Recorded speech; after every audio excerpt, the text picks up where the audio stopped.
advice in today's generation? My advice for today's generation is listen to your parents and study hard para maabutin nyo ang inyong mga pangarap, makapagtrabaho kayo ng maganda, mabigyan nyo ng magandang buhay ang mga kung kayo ay magkakapamilya naman, mabibigyan nyo sila ng magandang buhay. Pero aside from that, unahin nyo talaga wag nyo talagang kalimutan na tulungan ang mga magulang ninyo dahil sila yung nagbigay sa inyo ng kung ano ang narating nyo, wag nyo kalimutan na lingunin ang mga magulang nyo. Ayun lang po. Thank you po. My name is Janice Dacayo. Well, ang ma-advise ko lang talaga sa new generation today, mag-aral talaga ng mabuti. Kung ang parents nyo ay able na kayo ay mapag-aral, especially in college, take the opportunity talaga and be serious, be focused sa inyong pag-aaral, and always listen to your parents sa mga advices, especially dahil lahat naman ng mga advice ng mga parents is para lang talaga sa inyo mga kabataan, na lahat naman yon ay para sa inyo talaga. In the future, kayo rin naman ang makikinabang sa inyong pinaghirapan at hindi ang inyong mga parents. Kayo lang talaga. And yeah, so yun lang masasabi ko, education talaga is the key for the better future. Yeah, that's all. Thank you. Hi, I am Mary Grace C. Dacayo. I'm 39 years old. So sa question nga, unsa daw ba ang akong ma-advise sa kabataan karon? So, per generation, iba-iba man gid ang iba-iba gid ang sa hilig, unsay latest, no? Bawat generation iba-iba jud. So sa karon, since karon man ang gina-question, no, grabe jud ka dako ang impact sa kinabuhi sa mga, especially sa mga kabataan, no. So sa early stage, sa teens, pagka teens pa lang nila, ang pinakauna siguro lang nga ma-feel diha is ang peer pressure nga ginatawag. Mas dali sila maapektuhan, dali magbaba ilahang esteem, no, low esteem dayon, lalo na kung may mga attacks, indirect or direct attacks, dali lang kaayo sila ma-depress. So, ang kaibahan ng buta na tong kaibahan sa before na generation, wala mo social media. So, dako kaayo og influence ang social media when it comes to personal development mo. Pero I believe na kani siya personal na kon siya. The more nga ma-educate ka sa imong faith, ano man jud na ang gani sa Romans 10:17, so then faith cometh by hearing, and hearing by the word of God. So mo lang, the best na himuon jud sa mga kabataan karon is to cringe ba siya nga term para sa inyo nga gamito ng word na God, kasi sa generation karon very light na lang ang ilahang understanding about sa relationship as individual sa Ginoo, which is dili na balaan nga mao gyud ang pinaka-important na relationship above all, ang imong relationship between ikaw ug ang Ginoo. Kasi the more na you are closer to God, so dili man gyud perfect, pero along the way na yung mga challenges, na yung mga walls or na yung mga obstacles ka nga maagian, pero diba ingon ganin niya, diba, I can do all things through Christ who gives me strength. So ano siya, panindigan gini mo imong faith, i-work out nimo ang relationship sa Ginoo. Gina-work out gani nato ang relationship nato sa si katawo, di ba? Which is really perfect.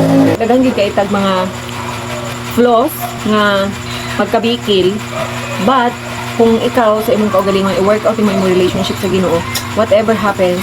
And of course, siguro weird para sa uban kasi syempre sa generation karon gani, di ba? As I said earlier, cringe na sa ilaha kung ang imong habang ginay mo nga foundation sa imong pagkatao is imong relationship sa Ginoo. Cringe na siya siguro sa uban, pero for me, og yun ang pinaka-strong, no, nga mao na ang paraan para maging strong ka sa karon nga generation. And Proverbs 3:5-6, trust in the Lord with all your heart and lean not unto your own understanding. In all your ways, acknowledge Him and He will direct your path. So, daghan pa kayong mga makakilig ng mga phrases, ng mga verses nga naa sa Bible. No? Wala na to gina-consider nga kanang bitong hugot nga tuuhan or pagsalig. So, mo lang. And I hope na dili man noon tanan, no, pero hinaot na maging eye-opener, especially sa mga kabataan karon nga gaagi og depression, nga ang kulang lang gyud sa ilaha, dato man kaupobre, ang pinakakulang lang gyud sa to ay sa ang relationship nato sa Ginoo. So, di mo guna nato makita nato ang true self. Ang ginahimo gani sa uban, daghan kay sila ginahimo sa ilang kinabuhi kasi they are looking for something missing lagi daw sa ilang kinabuhi, no. 'Di ba? So, logically, o kanang sa perspective sa bilang tao bitaw, ngita kag way nga to satisfy, to fulfill kanang ginalong nimo inside your heart. And yet, isa lang gyud ang pinaka-missing diha. Is for you to have a relationship with Jesus Christ.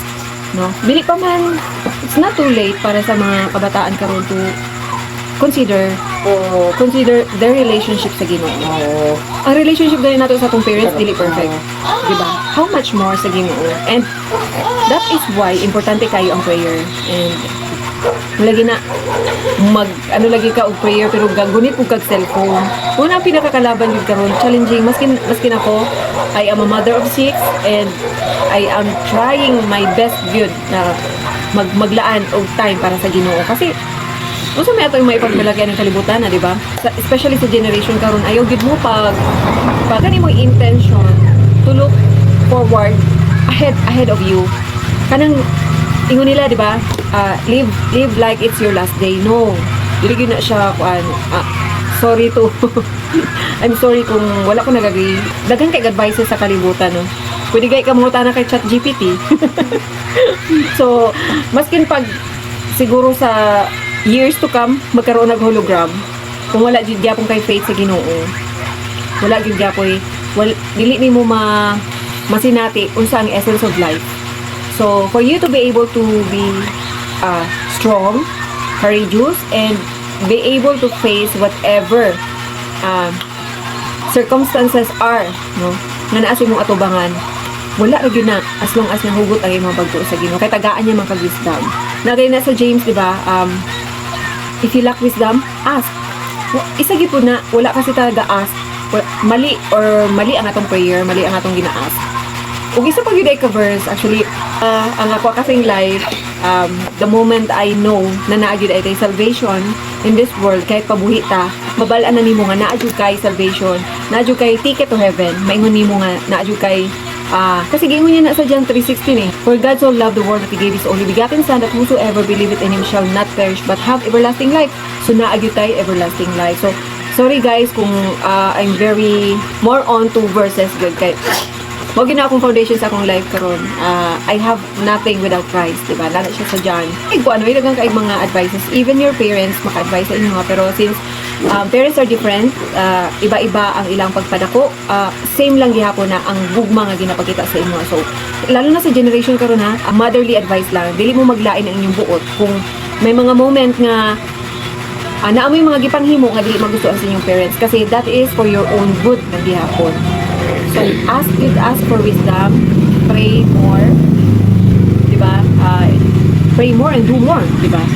Live life to the fullest if you have a relationship to Christ. Kasi tinuod yun nang ma-live life to the fullest good. Hindi siya about riches. It's not about yaman nga naa ka, anong kalibutanan. Kasi, what is yaman, diba? What is rich?